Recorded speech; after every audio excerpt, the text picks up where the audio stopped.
आदाब नाज़रीन, जी सलाम में आप सभी का इस्तकबाल है। आप देख रहे हैं कश्मीर एक्सप्रेस। मैं हूं आपके साथ बुशरा खानम फहद। इस बुलेटिन में हम आपके लिए लेकर आते हैं जम्मू कश्मीर से जुड़ी हर अहम खबर।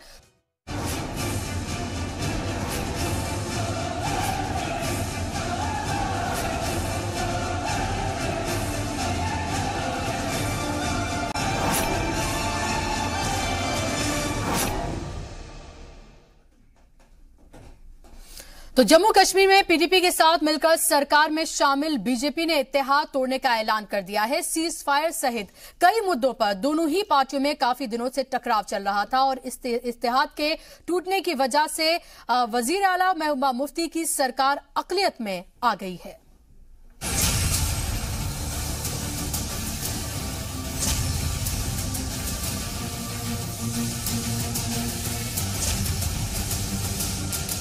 पीपल्स डेमोक्रेटिक पार्टी यानी पीडीपी लीडर महबूबा मुफ्ती ने जम्मू कश्मीर सीएम ओहदे से इस्तीफा दे दिया है। उन्होंने अपना इस्तीफा गवर्नर एनएन वोहरा को सौंपा।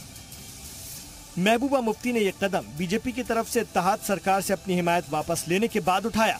बीजेपी के इस फैसले के बाद महबूबा मुफ्ती की सरकार अक़लियत में आ गई थी। जम्मू कश्मीर असेंबली में कुल 87 सीटें हैं। पीडीपी के कुल 28 एमएलए हैं। बीजेपी 25 सीटों के साथ दूसरे पायदान पर है। उमर अब्दुल्ला की नेशनल कॉन्फ्रेंस के पास 15 सीटें हैं, जबकि कांग्रेस 12 सीटों के साथ चौथे मकाम पर है। इससे पहले इत्तेहाद तोड़ने का ऐलान करते हुए बीजेपी लीडर राम माधव ने कहा कि हुब्बुल वतनी को ध्यान में रखते हुए ये फैसला लिया गया है। उनके मुताबिक बीजेपी के लिए अब इत्तेहाद जारी रखना मुमकिन नहीं रह गया था। कश्मीर में जो परिस्थिति निर्माण हुई है उसके संदर्भ में विभिन्न स्तरों पर हमारी चर्चाएं हुई है। उसका आकलन करने का विस्तृत प्रयास हुआ। गृह मंत्रालय से, एजेंसी से सबसे आवश्यक इनपुट्स लेने के बाद प्रधानमंत्री और पार्टी के अध्यक्ष अमित भाई इन सबकी परामर्श होने के बाद आज हमने यह निर्णय किया है कि यह गठबंधन सरकार में आगे चलना भाजपा के लिए संभव नहीं होगा। बीजेपी के इस ऐलान के बाद सियासी गलियारों में हंगामा मच गया। इसके बाद महबूबा मुफ्ती ने पीडीपी लीडरान के साथ मीटिंग की और प्रेस कॉन्फ्रेंस की। महबूबा ने कहा कि जम्मू कश्मीर में हम किसी के साथ हुकूमत साजी नहीं करेंगे। हमने बड़े विजन के तहत बीजेपी से इत्तेहाद किया था, लेकिन जम्मू कश्मीर में सख्ती की पॉलिसी मुमकिन नहीं है। उन्होंने बीजेपी को निशाने पर लिया और कहा कि बीजेपी के आने से मुसलमान बेहतर महसूस नहीं कर रहे थे। इस दौरान महबूबा मुफ्ती ने यह भी बताया कि उन्होंने रमजान में ऑपरेशन रुकवाया और 11,000 नौजवानों पर से केस वापस लिए। साथ ही उन्होंने एक बार फिर पाकिस्तान से बातचीत को जरूरी बताया। हमारा जो पीडीपी का जो मकसद था रिकन्सिलेशन का, जो हमारा मुफ्ती साहब का ख्वाब था कि यहाँ डायलॉग होना चाहिए, क्योंकि जम्मू कश्मीर में हमारा हमेशा ये मानना रहा है जम्मू कश्मीर में मस्कुलर पॉलिसी नहीं चल सकती। Jammu Kashmir as an enemy territory, ये हमारे दुश्मनों की टेरिटरी नहीं है, हमारे जम्मू कश्मीर के लोगों की टेरिटरी है। और यही वजह है कि हमने यहाँ यूनिलेटरल सीज फायर किया था, जिससे यहाँ लोगों को काफी सुकून मिला था, काफी आराम मिला था। यहाँ लोगों में बहुत सालों के बाद एक इत्मीनान हुआ था, लोग फिर रहे थे, घूम रहे थे, पर अनफॉर्चुनेटली उसका दूसरी तरफ से मुतबादिल जवाब नहीं आया। और कहीं ना कहीं जो कोशिश थी दूसरी तरफ की कि सीज फायर खत्म होना चाहिए, उसमें सीज फायर खत्म हो गया। मगर हमारा ये मानना है, हमारा ये कहना है कि जम्मू कश्मीर में जो पीडीपी का एजेंडा है हीलिंग टच पॉलिसी का, जो पीडीपी का एजेंडा है कि जम्मू कश्मीर में पाकिस्तान से भी बात होनी चाहिए, यहाँ के लोगों से भी बात होनी चाहिए, ज्यादा से ज्यादा रास्ते खुलने चाहिए, उस पॉलिसी के बगैर कोई पॉलिसी नहीं है। मस्कुलर पॉलिसी या सख्ती की पॉलिसी यहाँ नहीं चल सकती। अब सवाल ये है कि पीडीपी से अलग होकर क्या बीजेपी अपनी गलती को सुधार रही है या 2019 इलेक्शन के लिए ये कोई बड़ा दांव साबित होगा। लेकिन गुज़िश्ता 3 साल में कई बार ऐसे मौके आए जब दोनों के इत्तेहाद पर सवाल उठे। तब कभी बीजेपी ने अलग होने की बात नहीं की, लेकिन आज अचानक ऐसा क्या हुआ? अचानक बीजेपी को हुब्बुल वतनी की याद क्यों आई, ये बड़ा सवाल है।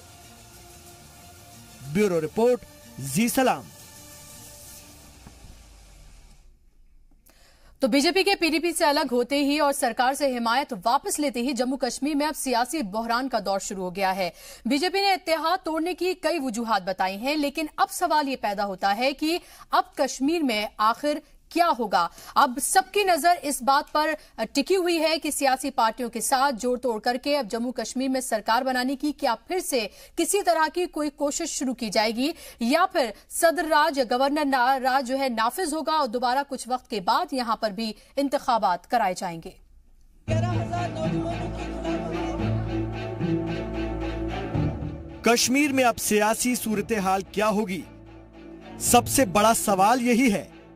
अगर मुतबादिल की बात करें तो सबसे ज्यादा इम्कान इसी बात के जाहिर किए जा रहे हैं कि वादी में सदर राज नाफिज हो। हालांकि ये देखना होगा कि सदर राज अगर नाफिज होता है तो क्या इलेक्शन इसी साल के आखिर में कराए जाएंगे या फिर 2019 लोकसभा इलेक्शन के साथ। वहीं दूसरा मुतबादिल कांग्रेस एनसी पीडीपी का इत्तेहाद भी हो सकता है। हालांकि अभी फौरी तौर पर कांग्रेस और नेशनल कॉन्फ्रेंस दोनों ही पीडीपी को हिमायत देने से इनकार कर रही हैं।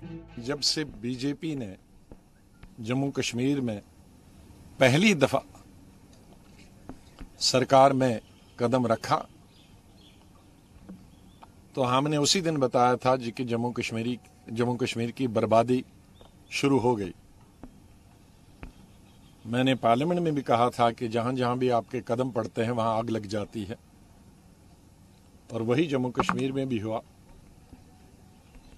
इन 3 सवा 3 वर्षों में बीजेपी और पीडीपी की कोलिशन गवर्नमेंट के दौरान सबसे ज्यादा सीज फायर वायलेशन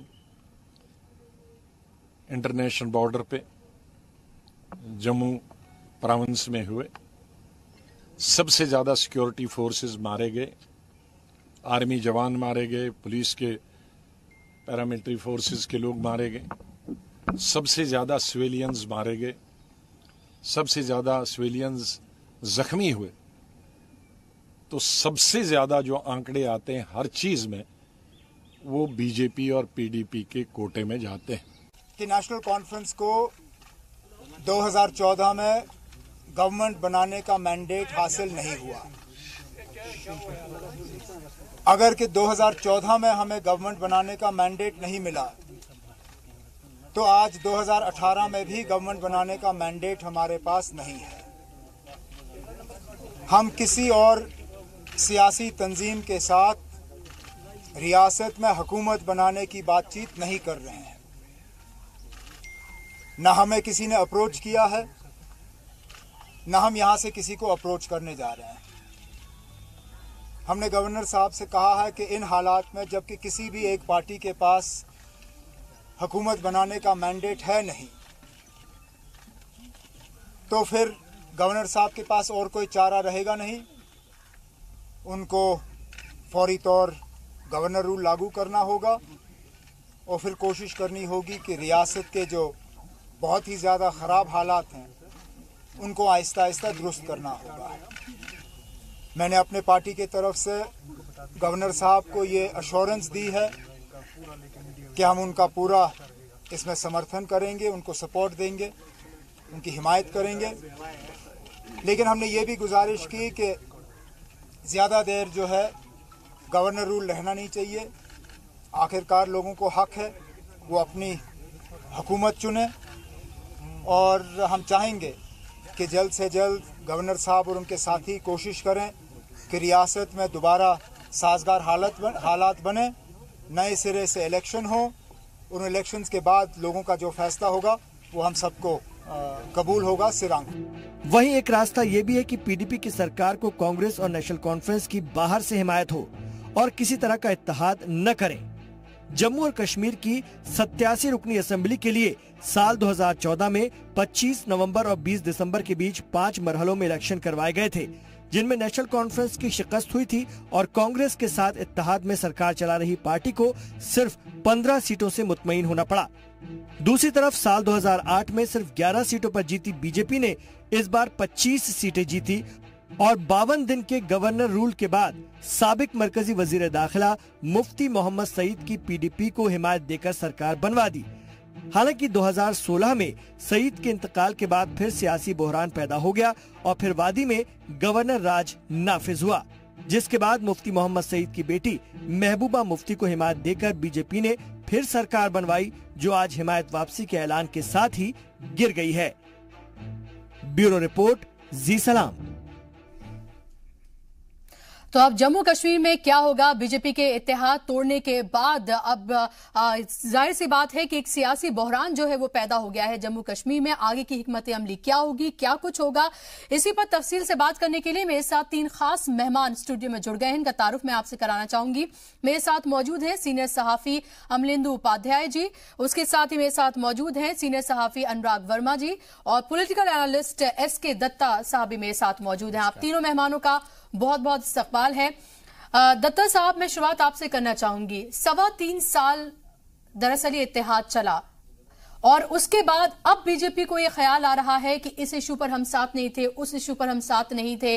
पहले जो बीजेपी लगातार ये कहती थी कि दहशतगर्दी जो है, आतंकवाद जो है वो कम हुआ है, कमर तोड़ दी गई है। अब वही बीजेपी जब इत्तेहाद तोड़ रही है तो कह रही है कि दरअसल आतंकवाद जो है, दहशतगर्दी जो है बड़ी है। तो यकीन किस पर किया जाए?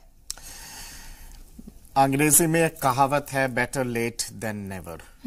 और मैं शुरुआत से ही जब ये अलायंस बना था और सरकार जब स्थापित की गई थी जम्मू कश्मीर में, मैंने उस समय भी कहा था कि ये एक अनहोली अलायंस है और आज भी मैं वही चीज पे कायम हूं कि ये अनहोली अलायंस था। पर राष्ट्रीय हितों को ध्यान में रखते हुए और जम्मू कश्मीर के फ्रैक्चर्ड मैंडेट में एक पॉलिटिकल स्टेबिलिटी को देने के लिए ये प्रयास जरूर था ताकि वहां पे डेवलपमेंट सही तरह से हो। प्रयास इतना लंबा क्यों चला? 3.25 साल तक। आ रहा हूं, आपके बात पे मैं आ रहा हूं। गवर्नेंस सही तरह से हो और डेवलपमेंट सही तरह से हो और बुनियादी सुविधाएं आम जनता को मिले, वो सारी चीजों को ध्यान में रखते हुए ये इस तरह की पहल की गई थी। आप ये बात से भी जरूर मानेंगे कि एक सेंसिटिव स्टेट है जम्मू एंड कश्मीर, क्योंकि वो बॉर्डर से जुड़ा हुआ स्टेट है और कहीं ना कहीं पे वहां पे शुरू से लेके अभी तक कहीं ना कहीं पे एक हस्तक्षेप बाहर से और ऐसे इंटरनेशनल फोर्सेस से रहा है, जिसके चलते और ज्यादा सेंसिटिव हो जाता है जम्मू एंड कश्मीर। तो तमाम चीजों को ध्यान में रखते हुए मैं समझता हूं कि केंद्रीय सरकार और भारतीय जनता पार्टी के लीडरशिप को लगा कि वहां पे एक पहल होनी चाहिए। मैं समझता हूं कि बहुत ऐसे एबनॉर्मल और क्राइसिस वाले सिचुएशंस आए जिस समय लग रहा था कि ये जो सरकार है आप चल नहीं पाएगा। और मैं मानता हूं कि अब जो रमादान के दौरान जो सीजफायर किया गया था और उस पे जिस तरह का घमासान आतंकवादी संगठनों की तरफ से हुआ और जिस तरह का कत्लेआम हुआ, वो शायद एक अंतिम एक रीजन था। लेकिन उसको तो होम मिनिस्ट्री ने खुद राजनाथ सिंह ने उसको हरी झंडी दी थी। ऐसा तो था नहीं कि कोई चीजें जबरदस्ती कराई गई थी। भाई अलायंस है, अलायंस में जरूरी नहीं होता कि हर किसी की बात हर किसी को भाए। लेकिन सवाल ये जरूर उठ रहा है अमलेंदु जी कि आखिर 3.25 साल क्यों लग गए? जब नोटबंदी की गई थी तो ये कहा गया था कि दरअसल जम्मू कश्मीर में जो है वो आतंकवाद की वो कमर टूट गई है और जब से मोदी हुकूमत आई है, ये इत्तेहाद हुआ है, उसने कमर तोड़ दी है। अब 3.25 साल के बाद राम माधव जी सामने आते हैं, इत्तेहाद खत्म होता है और वो कहते हैं कि आतंकवाद बड़ा है। तो किस पर यकीन किया जाए? आपकी पहले वाली बात पर या अब आपका मोह भंग हो गया है अब वाली बात पर? मुझे लगता है कि राम माधव जी की हर बात पे यकीन किया जाना चाहिए जी। राम माधव जी संघ के भी बड़े नेता हैं, भाजपा के भी बड़े नेता हैं और कई मायनों में पार्टी के जो राष्ट्रीय अध्यक्ष हैं उनसे भी बड़े नेता हैं, क्योंकि संघ के बहुत नजदीकी हैं, संघ से ही आए हैं भारतीय जनता पार्टी में। तो राम माधव जी जो कह रहे हैं वो बिल्कुल सही कह रहे हैं। आतंकवाद बढ़ा है, वो एक्सेप्ट कर रहे हैं कि मोदी जी की कश्मीर नीति फेल हुई है जी। बहुत अच्छी बात है। साफ साफ कहते तो और ज्यादा अच्छी बात होती कि मोदी जी की कश्मीर नीति फेल हो गई। लेकिन मैं बधाई दूंगा सबसे पहले महबूबा मुफ्ती साहिबा को कि उन्होंने बड़े अच्छे से भारतीय जनता पार्टी को ये एक्सपोज कर दिया कि सत्ता में चिपके रहने के लिए कुछ भी कर सकते हैं। अगर ये अनहोली अलायंस था जैसा कहा जा रहा है अनहोनी अलायंस था, नॉर्थ साउथ पोल अलायंस कहा जा रहा है, जो भी नॉर्थ साउथ, हालांकि मुझे नहीं लगता है विचारधारा के स्तर पे कोई नॉर्थ और साउथ है इस तरीके का मसला, लेकिन अगर था नॉर्थ और साउथ पोल तो ये बात तो पहले भी थी, आज से 3.25 साल पहले भी थी। फिर जब आपने बीच में 70-80 दिन गवर्नर रूल लगा करके जब दोबारा महबूबा मुफ्ती को बुलाया तब भी थी।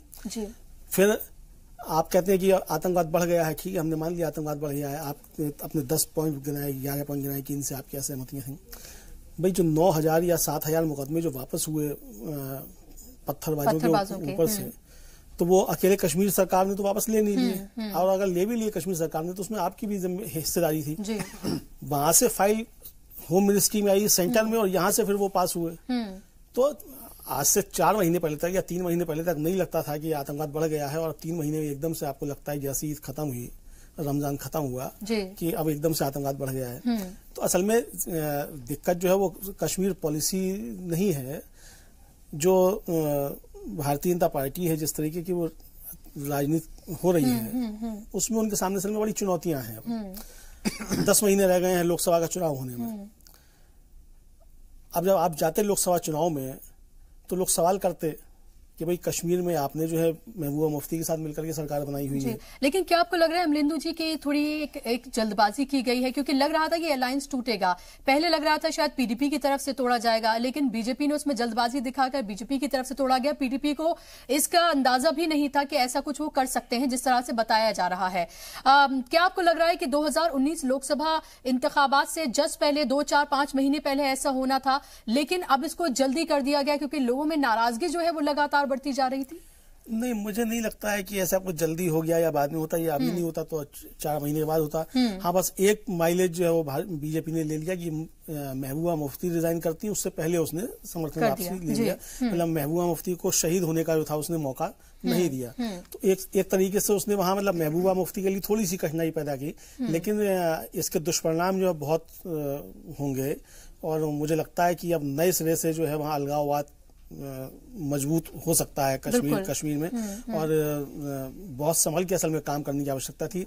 राष्ट्र के हित किसी भी पार्टी के व्यक्तिगत हित से, राजनीतिक हितों से ऊपर होते हैं। राष्ट्र हित को पहले ध्यान में रखा जाना चाहिए था। अगर आपने सरकार बना ही ली थी तो आपको अपना कॉमन मिनिमम प्रोग्राम एक तय कर लेना चाहिए था कि इन मुद्दों पे हम साथ चलेंगे, इन मुद्दों को हम नहीं छुएंगे। जी, एजेंडा ऑफ अलायंस बनाया गया था, लेकिन कभी भी लगा नहीं कि एजेंडा ऑफ अलायंस पे दरअसल काम किया जा रहा है। लगातार शुरू से इख्तिलाफात थे, लेकिन फिर भी उस पर काम करने की कोशिश की जाती रही।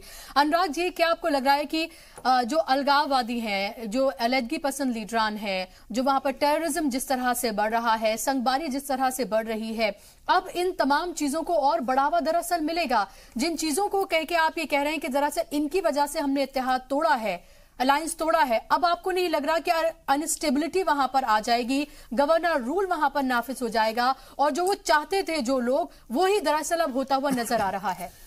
देखिए, इस सिचुएशन को इस्तेमाल दोनों पक्षों से किया जाएगा। अगर आप पीडीपी के पॉइंट ऑफ व्यू से देखें तो पीडीपी एक बड़ी स्टेक होल्डर रही है और एक सरकार में इतने साल सरकार चला चुकी है, तो वो इस सिचुएशन को अपने वोटर को लुभाने के लिए उस सिचुएशन को इस्तेमाल करेगी कि देखो हम तुम्हारे हितों के लिए काम कर रहे थे, या जिस तरह से भी बरगलाने के लिए जो भी शब्द लोग इस्तेमाल वही कर रही है। तो बीजेपी अपने पक्ष को कर रही है कि हमने देखो अब ये एक्चुअली ये इस पक्ष का काम नहीं कर रहे थे तो हमने समर्थन वापस ले लिया। तो दोनों तरफ से एक वो वैमनस्यता बढ़ाने की कोशिश करी जाएगी दोनों पक्षों में। हालांकि एक चीज और भी है कि अगर बीजेपी इस अलायंस को नहीं तोड़ती या समर्थन वापस नहीं लेती तो 19 का चुनाव उसके लिए बहुत मुश्किल होने जा रहा था। कश्मीर एक ऐसा मामला था जिसमें बीजेपी के पास कोई जवाब नहीं था। उनके पास कोई इस चीज का कोई प्रॉपर लॉजिक नहीं था कि वो पीडीपी के साथ मिलकर सरकार क्यों चला रहे हैं, जबकि पीडीपी लगातार जिस तरह के पब्लिक फोरम में जिस तरह से कमेंट्स दे रहा है, जिस तरह से वो बातें कर रहा है, जिस तरह से उसके हरकतें हैं, वो किसी भी तरीके से वो बीजेपी के 19 के चुनाव के फेवर में नहीं जाती। क्या आपको लग रहा है कि क्या वाकई में इतना इजी है, अवाम इतनी बेवकूफ है कि आप चंद महीने पहले 2019 के लोकसभा इंतखाबात से सवा तीन साल आपने खूब मलाई खाई, वहां हुकूमत में रहे, आपने सब कुछ सब में साझेदारी की, उसके बाद 2019 लोकसभा इंतखाबात से पहले आप अचानक सामने आए, आप कहें कि इत्तेहाद हमने तोड़ दिया है, अलायंस तोड़ दिया है, क्योंकि टेररिज्म बढ़ रहा था वहां पर, रेडिकलाइजेशन बढ़ रहा था वहां पर, और लेह लद्दाख के साथ वहां पर तफरीक की जा रही थी, बॉर्डर टेररिज्म बढ़ रहा था, तमाम चीजें। आप तो थे ना साथ, जब आप थे तो आप खाली पीडीपी को कटघरे में कैसे खड़ा कर सकते हैं जब आप हुकूमत में थे? देखिए, जिस समय ये सरकार बनी थी तो दोनों पक्षों की अपनी अपनी मजबूरियां थी सरकार बनाने की। पीडीपी की मजबूरी ये थी कि उनको किसी न किसी तरह से सत्ता में वापस आना था। उनका कैडर, अगर वो सरकार नहीं बनाते तो उनकी पार्टी टूटने का खतरा था, क्योंकि वो लोग बहुत दिनों से सत्ता के बाहर थे, और बहुत दिनों तक अगर रीजनल पार्टी सत्ता के बाहर होती है तो वो चल नहीं पाती है। उसको फ्रीक्वेंटली सरकार में आना होता है जिससे उसकी उपयोगिता बनी रहे। हालांकि कांग्रेस और नेशनल कॉन्फ्रेंस ने कहा था सपोर्ट करने के लिए, लेकिन उस वक्त नहीं मानी थी महबूबा मुफ्ती। क्योंकि वो दूसरी उनकी अपनी लोकल पॉलिटिक्स थी, फिर इनके ऊपर अंदर से दबाव बहुत था किसी न किसी तरह से सरकार बनाने का।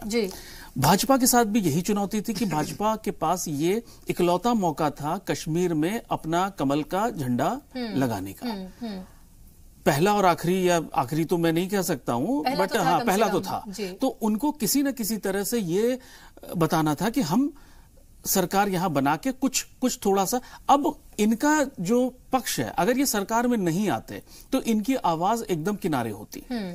सरकार में आने के बाद, उसके बाद अपना अलायंस तोड़ने के बाद, आज जो नेक्स्ट चुनाव होंगे जम्मू एंड कश्मीर में, उसमें इनका बेटर से होगा, इनके पास ज्यादा बड़े स्टेक होल्डर ये हो जाते हैं। तो इन्होंने ऐसा कुछ राजनीतिक दृष्टिकोण से बहुत ज्यादा लूज नहीं किया है। लेकिन ये भी मैं सवाल पूछूंगी, पहले मैं दत्ता जी से बात कर लूं कि क्या महबूबा मुफ्ती का भी जो सियासी करियर है वो भी क्या दांव पे लग गया है इस अलायंस के टूटने के बाद, क्योंकि नाराजगी उनको लेकर भी जम्मू कश्मीर में बहुत ज्यादा है।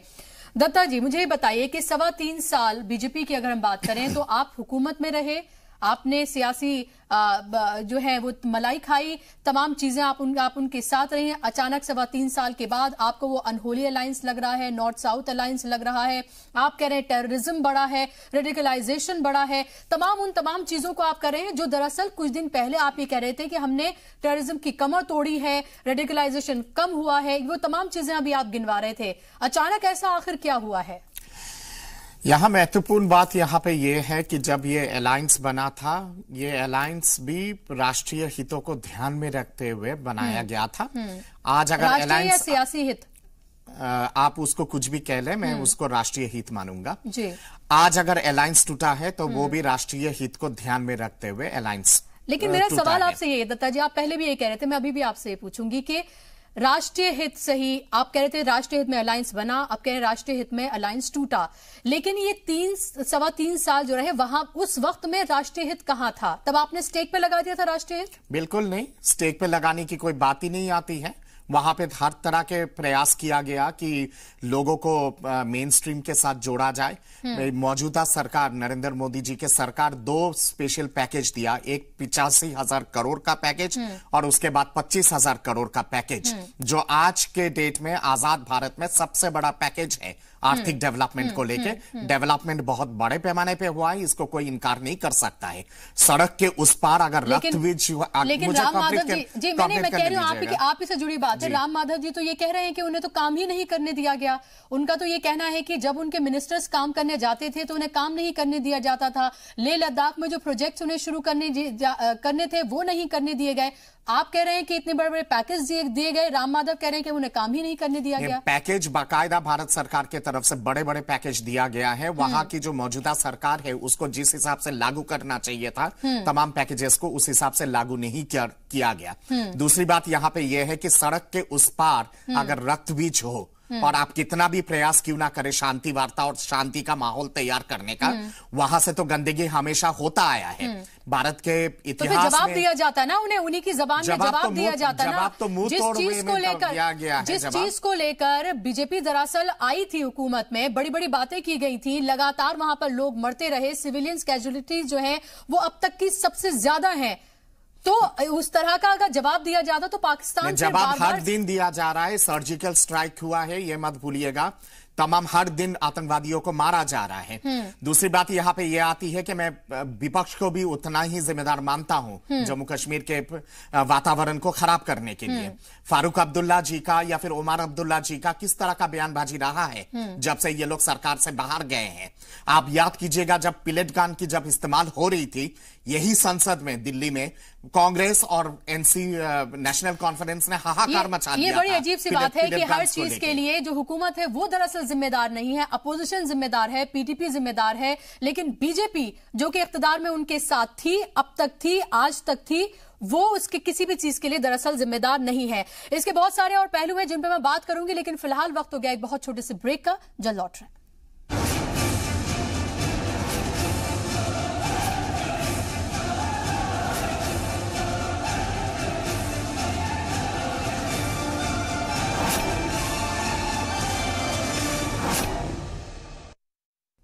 ब्रेक के बाद एक बार फिर से आप सभी का इस्तकबाल है। हम लगातार बात करें जिस तरह से बीजेपी और पीडीपी का इत्तेहाद अलायंस टूट गया है जम्मू कश्मीर में, और अब वहां पर सियासी बहरान पैदा हो गया है। अलग अलग तरह के रद्द अमल इस तमाम चीजों को लेकर सामने आ रहे हैं। मेरे साथ खास मेहमान 3 स्टूडियो में जुड़े हुए हैं जिनसे लगातार हम इस पूरे मामले को लेकर चर्चा कर रहे हैं।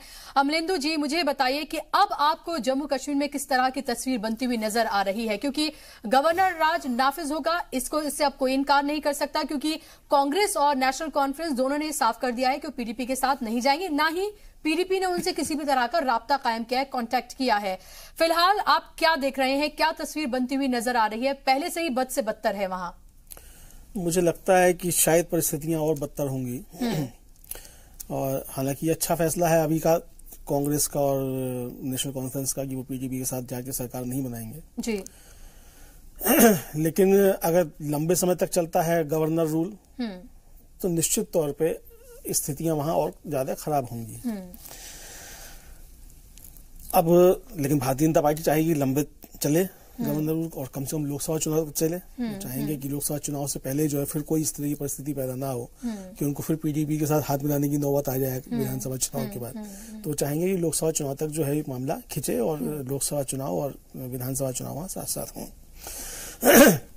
लेकिन अगर लंबा खिंचता है मामला और परिस्थितियां खराब होती हैं और पीडीपी को भी अगर कुछ समझ आती है, तो हो सकता है कि महीने बाद या 2 महीने बाद फिर शायद कुछ नया मोड़ हो। लेकिन मुझे नहीं लगता कि भारतीय जनता पार्टी से जिस तरीके से कश्मीर को केंद्र में रख के पूरे देश में राजनीति करती है, तो उसको देखते हुए मेरी अपनी ये आशंका है कि शायद लोकसभा चुनाव के से पहले जो है वहां विधानसभा चुनाव होने नहीं जा रहा है। और अब किस तरीके की वहां इनकी कश्मीर पॉलिसी है, अभी तक तो राम माधव जी ने जैसे अपरोक्ष रूप से स्वीकार कर लिया कि मोदी जी की कश्मीर नीति फेल हो गई।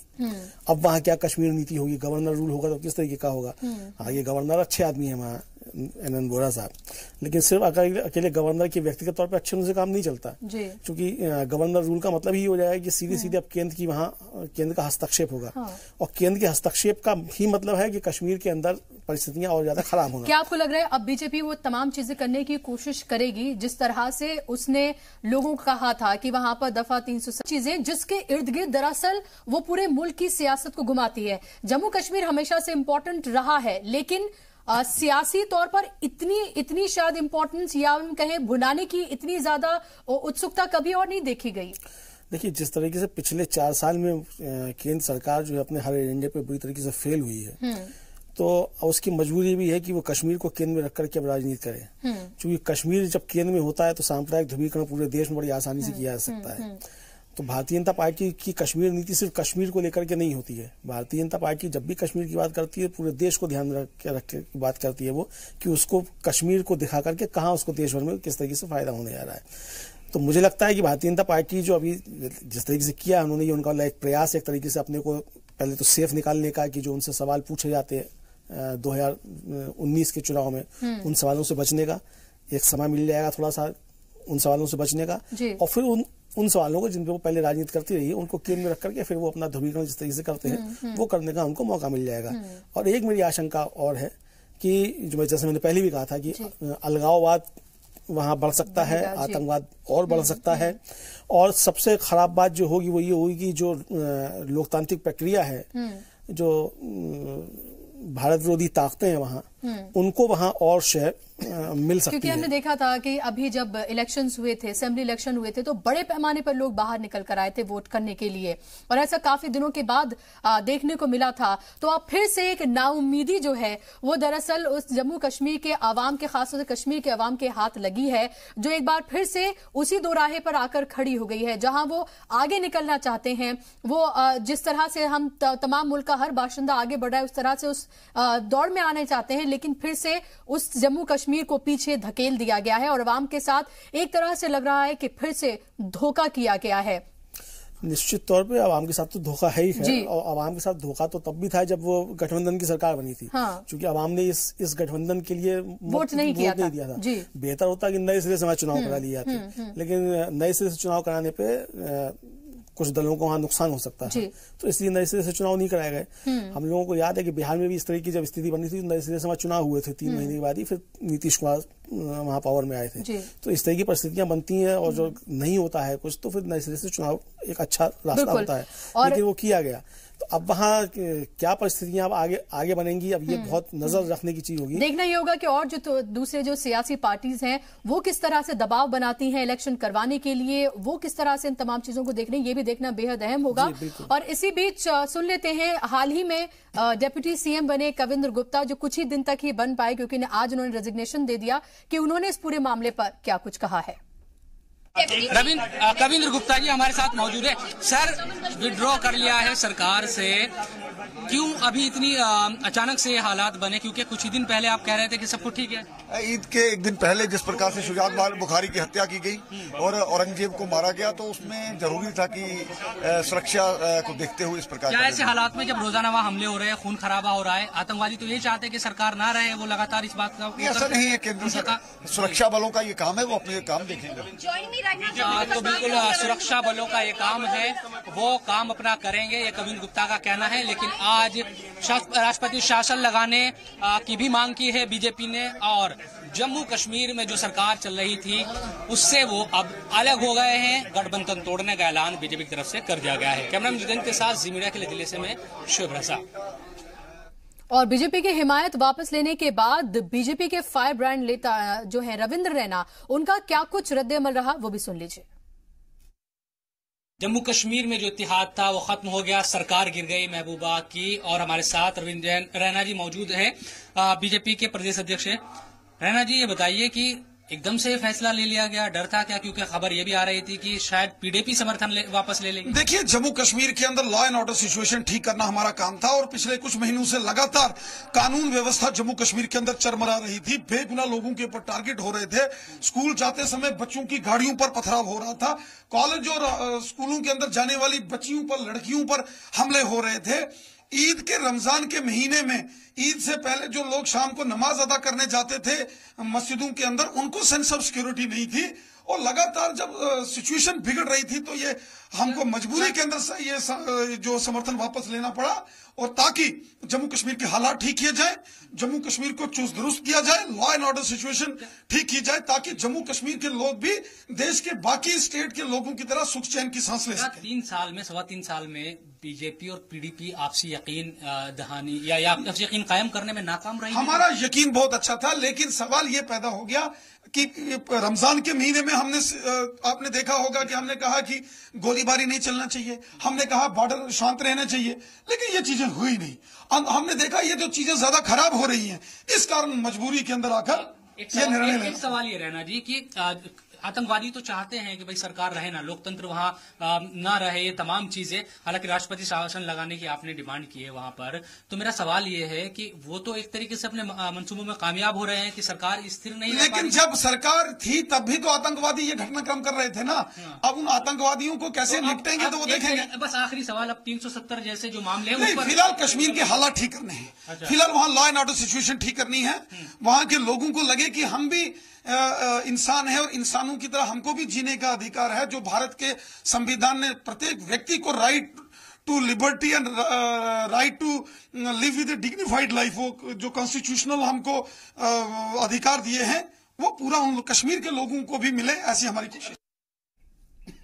तो आपने रविंद्र रैना को अभी सुना, उन्होंने कहा है कि लॉ एंड ऑर्डर सिचुएशन को लेकर दरअसल लगातार बिगड़ती जा रही थी और कुछ महीने में हालात बद से बदतर हो गए थे और इसी वजह से दरअसल ये इत्तेहाद जो है वो टूटा है। सवाल ये उठता है कि इसके लिए जिम्मेदार कौन है?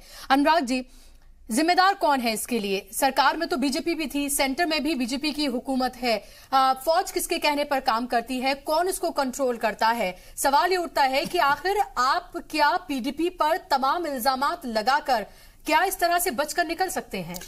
देखिए, बच के निकलना इतना आसान बीजेपी के लिए भी नहीं है, लेकिन अगर आप ग्राउंड रियलिटीज देखें तो देखिए, फौज जो है बिना लोकल एडमिनिस्ट्रेशन की हेल्प के काम नहीं कर पाती है। लोकल एडमिनिस्ट्रेशन पे सरकार का कंट्रोल होता है, जो स्टेट गवर्नमेंट होती है। तो फौज के लिए भी इतनी आसान सिचुएशन वहां पे नहीं थी काम कर पाना। लेकिन Anurag ji, law and order की बात कर रहे हैं, operation all out part 1 part 2 चला गया, जिसको कहा गया बेहद कामयाब रहा। तो एक तरफ तो आप ये कह रहे हैं कि वो बेहद कामयाब रहा, दूसरी तरफ आप कह रहे हैं कि वहां पर सिचुएशन बद से बदतर है। तो आखिर आप कहना क्या चाह रहे हैं? देखिए, ये तो राजनीति, आप जितने भी स्टेट के जो सब चीजें आप देख लीजिए, उसमें होता ये जो कर दिया वो हमने कर दिया और जो नहीं हो पाया वो दूसरे की वजह से नहीं हो पाया। तो ये तो राजनीति का पहला सिद्धांत है, मूल मंत्र है। तो इसमें तो कहीं कोई वो गुंजाइश है ही नहीं कि आप ये उम्मीद करेंगे भाजपा ने ऐसा बोला या दूसरी पार्टी ने ऐसा बोला, ये सारे बोलते हैं। तो जहां तक जिम्मेदारी की बात है, तो जिम्मेदारी से भाजपा के लिए बच पाना भी इतना आसान नहीं है, लेकिन उनके लिए वहां पे ग्राउंड पे काम करना भी इतना आसान नहीं था, क्योंकि स्टेट गवर्नमेंट के पास ज्यादा कंट्रोल था और लोकल एडमिनिस्ट्रेशन सारा स्टेट गवर्नमेंट के पास था। तो वहां पे फौजों का मनोबल जो था वो, देखिए, अब 2-3 साल में जितने जो है फौज पे के पत्थरबाजी के इन सब के जो इंसिडेंट्स जो है प्रकाश में आए, वो पहले कभी नहीं आए थे, वो पिछले दिनों ही आए। तो इनके लिए सिचुएशन, ये खुद सोशल मीडिया के दम पे इन्होंने सरकार बनाई है, बहुत बड़ा रोल रहा है सोशल मीडिया का। अब सोशल मीडिया पे ही ऐसे वीडियोज आ रहे हैं जो इनकी विश्वसनीयता पे प्रश्न चिन्ह लगा रही है। जैसे अमलिंदु जी ने बोला कि इनका जो कश्मीर जो है, इनके हमेशा जो है इनके एजेंडे में, जब ये लोकसभा चुनाव में जाते हैं तो कश्मीर इनका जो है एकदम मुख्य मुद्दा होता है। तो उसको लेके इनकी सिचुएशन 19 के चुनाव में बहुत अच्छी नहीं होने वाली थी अगर वो जो है वहां सरकार चलाते रहते।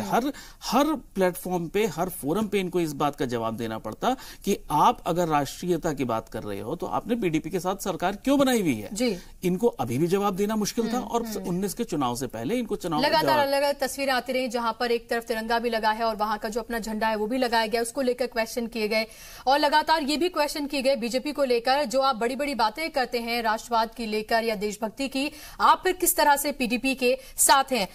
एचके दत्ता जी, अब आपको क्या लग रहा है कि दरअसल अब तो लग रहा है कि गवर्नर रूल जो है वहां पर होगा, वहां पर नाफिज होगा। अब ऐसे में अब तो तमाम चीजें जो है वो सेंटर के पास होंगी, क्या किया जाएगा अब कश्मीर में? मैं समझता हूं कि गवर्नर रूल तब तक लागू रहे वहां पे जब तक वहां का हालत ना सुधरे और संतुलित ना हो, और संतुलित और सुधारने के लिए गवर्नर की रूल जारी रहना चाहिए, पहली बात, ताकि डेवलपमेंट और गवर्नेंस सही तरह से हो। भारत सरकार की तरफ से जितना सारे पैकेजेस दिया गया है वो संतुलित दिशा में और संतुलित दृष्टिकोण के साथ जम्मू कश्मीर के अलग अलग प्रांतों के लिए इस्तेमाल हो, चाहे वो जम्मू हो, चाहे वो लद्दाख लेह हो, या फिर चाहे वो कश्मीर वैली हो, वो संतुलित वे में होने की आवश्यकता है।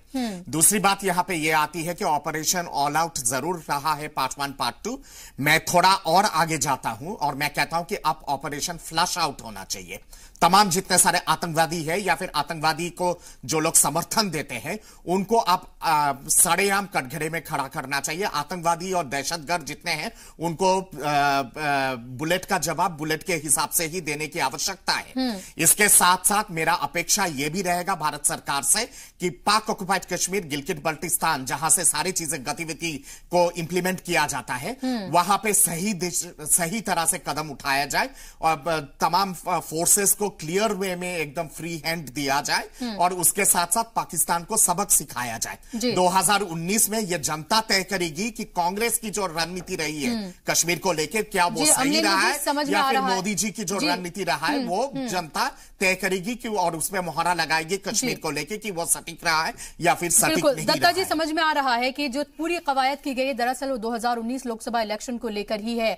अमलिंदु जी, हर तरह की अब वो कोशिशें की जाएंगी क्योंकि डेवलपमेंट की अगर हम बात करें तो उस तरह से नहीं किया गया जिस तरह के नारे के साथ दरअसल 2014 में बीजेपी हुकूमत आई थी सेंटर में। अब आपको लग रहा है 2019 में उन्हें लग रहा है जिस तरह की बीजेपी दरअसल सियासत करती है कि जब तक जम्मू कश्मीर को सेंटर में नहीं रखा जाएगा और एक खास तबके को जब तक टारगेट नहीं किया जाएगा, जब तक उन्हें वो नंबर हासिल नहीं होंगे जो दरअसल वो 2019 में हासिल करना चाहती है। देखिए, विकास तो कहीं मिल नहीं रहा, बहुत ढूंढा पड़ा हुआ है, पूरे देश में ढूंढा जा रहा है विकास कहाँ है। विकास तो गायब हो गया, एकदम से अंतर्धान हो गया, पता नहीं विकास आया भी था कि नहीं आया था। तो अब वो ठीक है, कागजों पर तो उपलब्धियां बहुत हैं, मीडिया पे खर्चा भी बहुत हुआ है, इसमें कोई शक नहीं है। 4000 करोड़ से ज्यादा रुपया खर्च मीडिया पे खर्च किया गया इस विकास को दिखाने के लिए।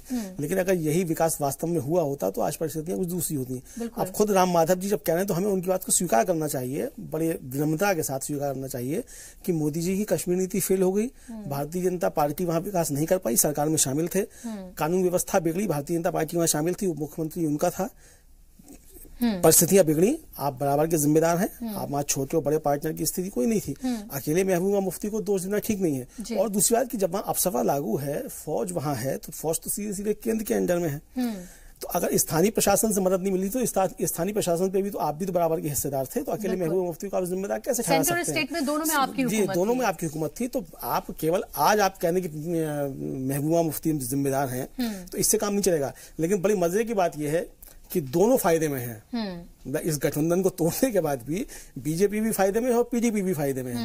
बीजेपी पूरे देश में फायदे में है और पीडीपी कश्मीर में फायदे में है। जाहिर सी बात है, दिखाएंगे कि देखिए हमने यूनिलैटरल सीज़फायर किया था, इस वजह से हमने तोड़ा, हमने संघबारों को लेकर नरमी दिखाई थी तो इस वजह से तोड़ा, और हमने ये कहा था कि सिर्फ बातचीत से ही मसला हल होगा तो इस वजह से तोड़ा। तो दरअसल फायदे में तो दोनों पार्टीज हैं, नुकसान में सिर्फ कश्मीर, जम्मू कश्मीर की आवाम है। जी, कश्मीर और देश दोनों नुकसान में है, बिल्कुल, और भाजपा पीडीपी दोनों फायदे में है। जी, जाहिर सी बात है। इसमें कुछ ऐड करूं मैं आपके पास लौटूंगी। दत्ता जी, ब्रेक का वक्त हो गया, तमाम मेहमान हमारे साथ बने हुए हैं और इनसे हम और भी बहुत सारे इसके पहलू हैं जिन पर हम बात करेंगे, लेकिन फिलहाल यहां पर वक्त हो गया एक बहुत छोटे से ब्रेक का। जल्द लौट रहे हैं।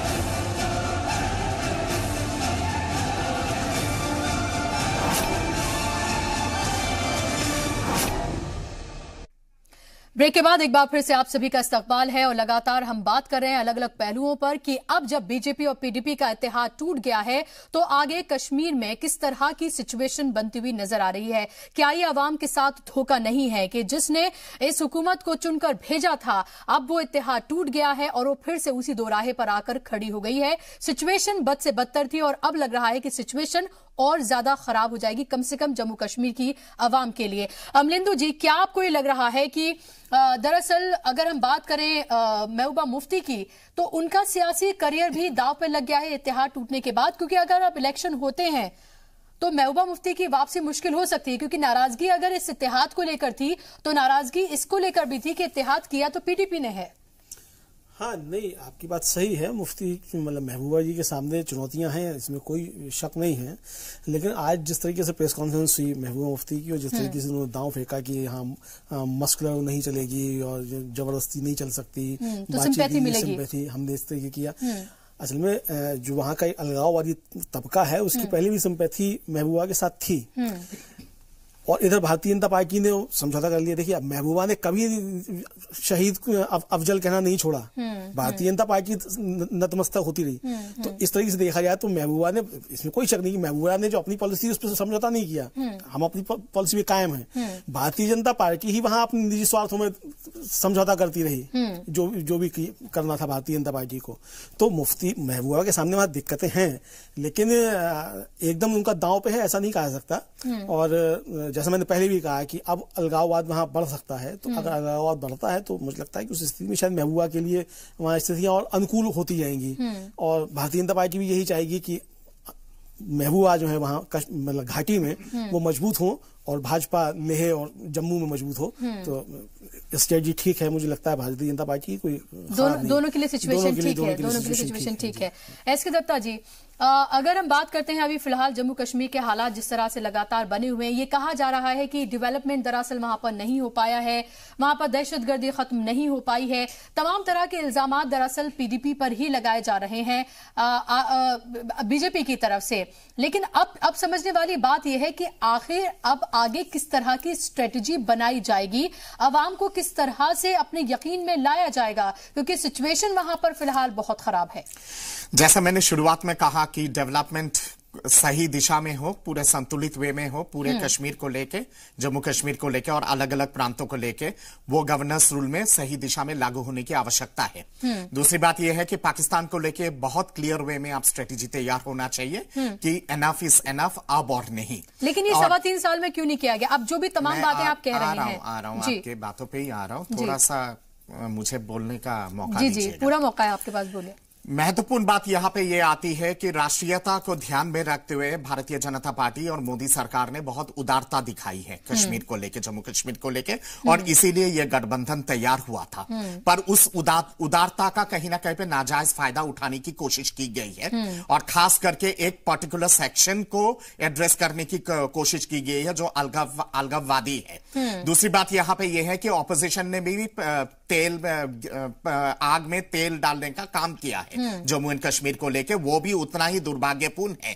डेवलपमेंट की जहां बात आती है और गवर्नेंस की जहां बात आती है, चाहे वो जम्मू कश्मीर को लेके हो या फिर चाहे वो भारत के परिपक्ष में हो, इससे पहले की सरकारों की तो इतनी बड़ी उपलब्धि रही है कि उन लोगों ने तो डेवलपमेंट और गवर्नेंस में स्वर्ग बना दिया था पूरे भारत में और जम्मू कश्मीर में, और मतलब कि इतना खुशहाली था चारों तरफ के लोगों को, तो किसी तरह के कष्ट नहीं था। डेवलपमेंट का और नीतियों की जहां बात आती है वो 19 तय करेगा कि किसकी नीति सही रही है। जहां बात आती है कि बुनियादी जो आइडियोलॉजिकल इश्यूज है भारतीय जनता पार्टी के, खास करके जम्मू एंड कश्मीर को लेके, मैं समझता हूं कि कुछ बुनियादी इश्यूज जो नजरअंदाज किया गया था, उन सब बुनियादी इश्यूज को ध्यान में रखते हुए उचित कदम उठाने की बहुत आवश्यकता है।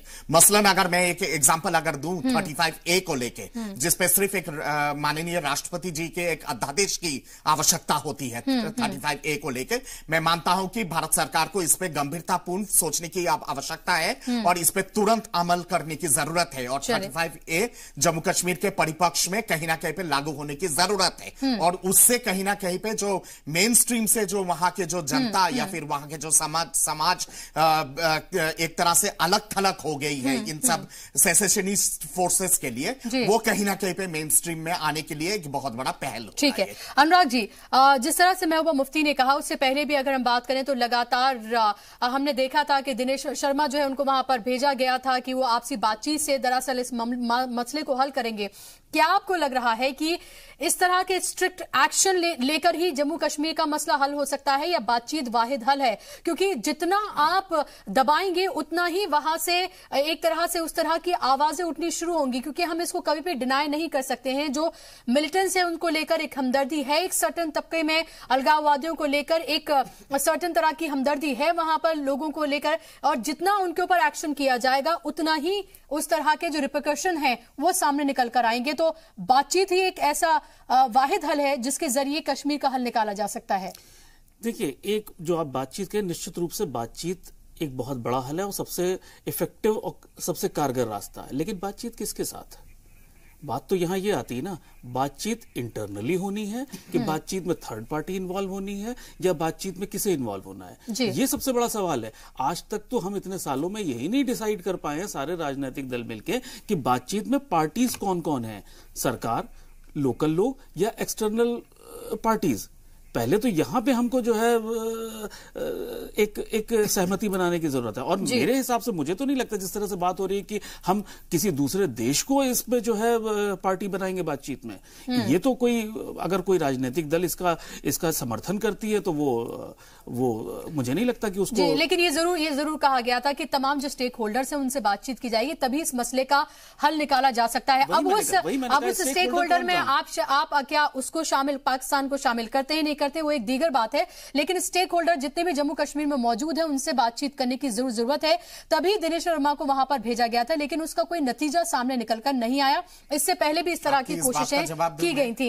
मेरे पास वक्त की छोटा सा जवाब है जी। बातचीत की जहां बात आती है, इंटरनल जितने सारे गुट हैं वहां पे, उनसे बातचीत तभी हो पाएगी जब भारत के संविधान के दायरे में वो लोग बातचीत करेंगे। लेकिन पाकिस्तान को लेकर जहां बातचीत आती है, तो बीजेपी की तरफ से की गई, पहल की गई की गई थी और भारत के संविधान के दायरे में होगा बातचीत, और ये भी कहा गया था कि बातचीत नहीं। और जहां पाकिस्तान को लेकर जहां बात आती है, पाकिस्तान को लेकर गिलगिट बल्टिस्तान और पाक ऑक्युपाइड कश्मीर को लेकर बातचीत होगी और आतंकवाद को लेकर बातचीत होगी, अब किसी और चीज में बातचीत नहीं। माफ कीजिएगा, मेरे पास वक्त की बहुत कमी है। बहुत बहुत शुक्रिया आप तीनों मेहमानों का स्टूडियो में आने के लिए और अपनी राय रखने के लिए।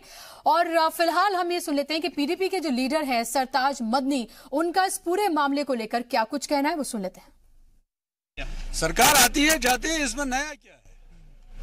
सर एक्सपेक्टेड था आप लोगों के पास कि ऐसा होगा, बीजेपी वाले हमारे साथ ऐसा करेंगे? ऐसी चीजें एक्सपेक्टेड होती भी है, नहीं भी होती है, तो इसमें सरकार आती है जाती है, इसमें कोई नहीं। They lost their expectation from the PDP, this is what worrying. May be हम भी वैसा कह सकते हैं।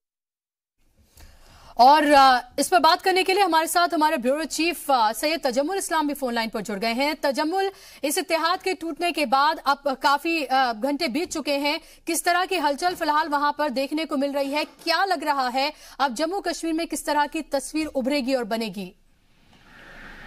देखिए, जिस तरह से अभी हमारे मेहमान जिस तरह से बात कर रहे थे और हैरान कुन तौर पर आज ही रियासती वजीर आला महबूबा मुफ्ती और मरकजी मुज़ाकरातकार दिनेश्वर शर्मा की मुलाकात हुई। यानी इसका गालिबन ये मतलब है कि रियासती वज़ीर आला को खुद भी पता नहीं था कि भारतीय जनता पार्टी इतना बड़ा फैसला लेने जा रही है। कुल मिलाकर देखें तो नेशनल कॉन्फ्रेंस ने पहले से सीएम की पीसी से पहले ही कह दिया है कि वो किसी सियासी पार्टी का हिस्सा नहीं बनेंगे, बल्कि इलेक्शन की तैयारी करेंगे। गुलाम नबी आजाद ने भी सीएम की पीसी से पहले बयान दिया कि वो किसी भी पार्टी के साथ नहीं जुड़ेंगे, जिसका गालिबन ये मतलब हुआ कि जम्मू कश्मीर में सियासी इस्तेकाम और बातचीत के जो दरवाजे हैं फिलहाल बंद हो गए। और जितना रियासती हुकूमत ने कोशिश की, जितना मरकज ने काफी ज्यादा साथ भी दिया, क्योंकि माह रमजान में सीज फायर मरकजी मुज़ाकरातकार को नामजद करना, कुछ इकदाम उठाए गए थे, लेकिन कुठवा मामले के बाद चौधरी लाल सिंह ने जिस तरह से खुला बगावत की और उसके भाई को गिरफ्तार भी किया गया राजस्थान से, मुझे लगता है कि उसका ये रिएक्शन निकला। और जिसके बाद मरकज ने सोचा कि अगर बिल्कुल, और ये भी लग रहा था तजम्मुल दरअसल सेंटर को कि मरकजी हुकूमत को ये भी लग रहा था कि 2019 में उसको दरअसल अपना चेहरा बचाना मुश्किल हो जाएगा, क्योंकि जिन तमाम इश्यूज को लेकर वो इख्तिदार में आई थी, उन्हीं तमाम इश्यूज पर वो जम्मू कश्मीर में बैकफुट पर थी। बहुत बहुत शुक्रिया आपका तमाम जानकारी के लिए। और इसी के साथ इस बुलेटिन में हमारे खास प्रोग्राम में बस इतना ही।